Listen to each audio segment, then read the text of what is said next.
Today I'd like to talk to you about staying on message in your divorce.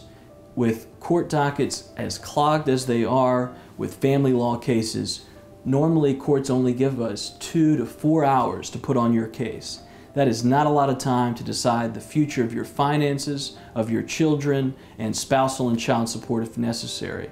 And so it's important in that hour to 2 hours that we have to present our case that that message is clearly given.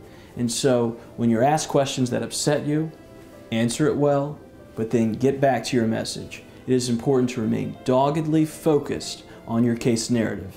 So it's important from that very first meeting to talk about essential goals and then enable us and listen to us to help craft that narrative, the message around each of those goals. So when we're in court, you're delivering a narrative and a message that is laser focused on the goals of your case. 2 to 4 hours later, when the judge is sitting back trying to craft a solution, he or she will remember those goals, that narrative, and that message that you stuck focused to, and that will help drive towards the solution of your case. I look forward to working with you in creating that narrative and helping you stay on message if your case requires court.